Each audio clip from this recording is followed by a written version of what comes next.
Hello, Year 2. It's Mrs. Bailey here. I'm afraid I'm in school today, so this is a pre-recorded session for you on speech marks. Now, we haven't done speech marks before. We have looked at them and we have found them in our writing, and some people do use them, but we haven't taught writing speech marks. So this is today's grammar lesson, speech marks. So by the end of this lesson, our learning will be to begin to use speech marks correctly, and that's really important to use them correctly, because what we do is we start using them and then we put them everywhere and then we forget them sometimes. So this is just the beginning of a lesson, beginning of our learning on using speech marks. We don't expect you to be experts by the end of this lesson. The success today is you will know what speech marks look like, and there they are, flying in the air. They look like 4 little commas flying in the air. Now I know that you know what they look like because you use them when you read your book, because some people change their voice when they see speech marks, and that's why they're there, to tell the reader somebody is having a talk, having a chat. You'll know how to write speech marks because they can be quite hard to write. Some people, and when I was at school, you learnt they were a 66 and a 99, and that's how they looked.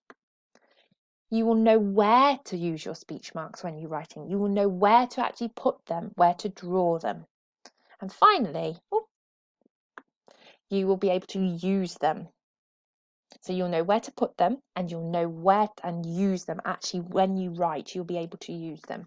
So different names. Now, speech marks can be called different things just to confuse us even more. So can you have a think what they could be called? And no, they are definitely not called flying commas, even though that's a really good name, I think. So I'm going to give you 5 seconds. Have a bit of a think. What do you think they could be called? Or you can pause the video.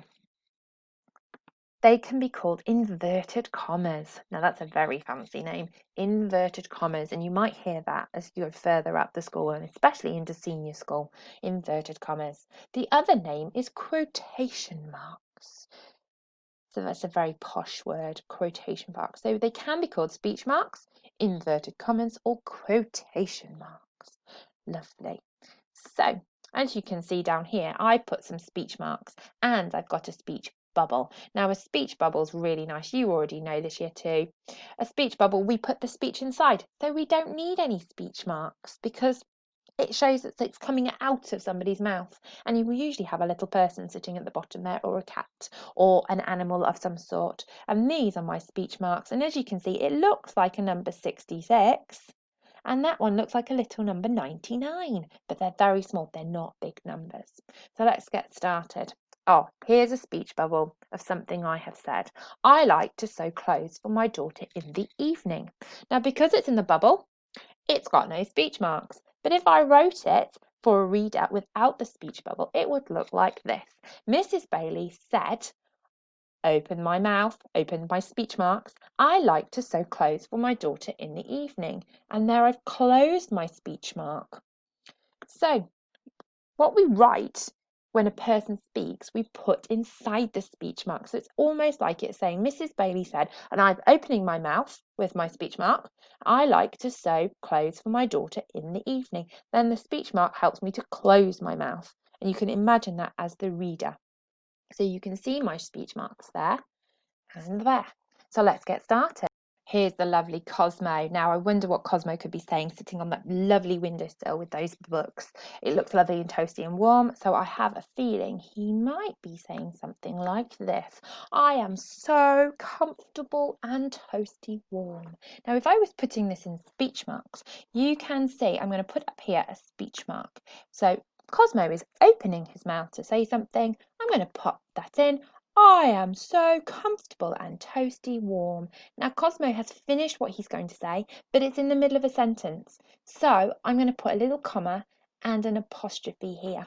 And sorry, not an apostrophe, the close the speech marks there. Then Cosmo has put yawned, Cosmo sleepily. And the reason I put that at the end is to show the person, the reader, who it is that's actually saying this, because you might not have a lovely picture in your book to say who's talking. So it says, I am so comfortable and toasty warm, comma, close your speech marks. Now you notice they're not on top of each other. There's a little space in between. Yawned Cosmo sleepily. That's a really nice sentence. So let's have a look at the next one. Oh, this is my Finley, my lovely Finley. What's he got to say? Oh, it's already got the speech marks. It says, ooh, a refreshing cool drink. Have you noticed how I've opened the speech marks there? I've done ooh, comma, a refreshing cool drink. Now, I'm sure all of you remember what I did. You're right. I put a comma just there, and I closed my speech marks. So because Finley has stopped saying it, there it is, my comma and my speech mark. Now you notice again, it's not on top of each other. There's a little space between it. I wonder how Finley said this. Said Finley. I'm sure I could have said that in a different way. I could have put woofed Finley happily, making it a little bit more interesting. I think I've copped out a little bit there, year two, but just putting said, haven't I really? So here it is in my speech marks, in my speech bubble. Ooh, a refreshing cool drink. So that's what it would look like with speech marks. As you can see, let's have a look. Oh my goodness, look at this messy puppy. This is my daughter Isabel after she's had some pasta. So I think she might say, which is exactly what she did say, pasta, yummy! Exclamation mark, because she really means it. If you remember our exclamation mark lesson from the other week. Now, if I wanted to put this into speech marks, this is exactly how I would do it. Here is, this time I've put the person's name and what they're saying first. Isabel shouted, and she did shout it. And I put a little comma, and now you are exactly right. She's going to open her mouth. So I need some speech marks, a speech mark there to open her mouth. And she's going, pasta, yummy! And because she really means it, year two, I'm going to put an exclamation mark there.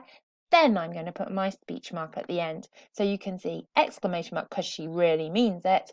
And then I put my speech mark at the end. They are not on top of each other. There's a little bit of a gap. So that's how I would write it. So let's have a look at another one. Oh, here she is again. She likes to put her breakfast in her wheelbarrow. Now, this is what she said. Breakfast is served! Exclamation mark again. Because my daughter says things very high, very loudly, and sometimes shouting in the morning. So I decided to write this. The new waitress put the food in the wheelbarrow and declared. Instead of the word said, I've used the word declared because she really means it and she has declared it. So now I have put a little comma here and I'm going to open her mouth. So I'm going to open my speech marks and I'm going to put these words in it. Breakfast is served. And there they are. I'm going to put an exclamation mark at the end because she really does mean it. And I'm going to put my speech mark there. So let's try one. Nice, easy one. How would you write this one? Let's have a go together. Woof, woof, woof. I wonder how I will write it. So let's have a think and have a go, and then we'll write it at the top together. So keep having a think. Now let's have a look. I think I would open my speech marks, as you can see just there. And I just have to take this here and remember to start, and I haven't said this anywhere else, you have to start your speech marks with a capital, the word after your speech mark with a capital letter, because it's like a sentence that person is saying. So I would write woof, comma, woof, comma, woof, because I've already thought about it. It's already in my speech mark and I just need to copy it up there. Then, because the dog really means it, I'm going to put an exclamation mark, leave a space, close my speaking with my 99, or however you're going to write your speech mark. Woof, woof, woof. What could I put? Said the dog? Jumped the dog? No, that doesn't make any sense. A thesaurus would be a really good thing right now for the word. Instead of said, what I could put. I think I might just have a look, pause the video and have a look in a thesaurus of what I could write. Okay, I've had a look and I'm going to use the word barked. The dog in excitement. Full stop, to make my sentence a little bit more interesting. So now I've got open my speech marks, woof, woof, woof, exclamation mark, speech marks, barked the dog in excitement. And that's my speech. Well done. Right, I feel successful in that. Brilliant job. I can move on to do the next sentence. Okay, year two. Now I've shown you how to use the speech marks. You've got a little YouTube clip that was added onto your Show My Homework. So how to use speech marks. It's quite a nice recap, so you can have a little look at it. You can watch it at home. I can't have sound, so you can't see. You can't hear what's happening, but you can have a see. But go back and have a watch of this. It's quite a nice clip, and it's quite nice and simple to see, and it just refreshes your memory about speech marks. So let me pause it, and you can go watch that.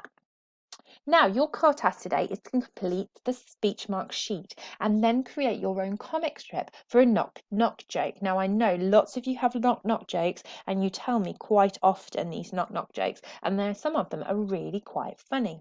So, what you need to do is have a look at here. Task 1 is to write out each person. Let's make this bigger so that you can see it. Let me bring it up on here. Here we go. There it is. There's our sheet. So down we go. It says here, task 1, write out what each person below is saying. The first one's been done for you. So the person says knock knock, exactly like we've done on the PowerPoint, and the video knock knock, and the person has written it there, and they put little lines for you. Then this is Emma. This is what Emma's replied to. Once you've done that, you can move on to this next one, task 2. Now put the speech marks or inverted commas. Oh, I'm glad I told you that other fancy word, you see. Inverted commas around the words that are actually spoken. So where this person opens their mouth and closes it. Remember to start with a capital letter at the beginning of their speech. And don't forget the punctuation marks. That's those speech marks and question mark, exclamation mark, full stops or commas. So the first one's been done for you here. Can I ride your bike? John asked. So you can see, highlight the bit that's in speech. That really helps me. And then you can write it underneath. You might need more space than this, so do it in your English book. Don't try and cram it in. You could write them underneath if you had drew some lines, but you've got an English book. Write it in there. Then your final task is to create a cartoon strip.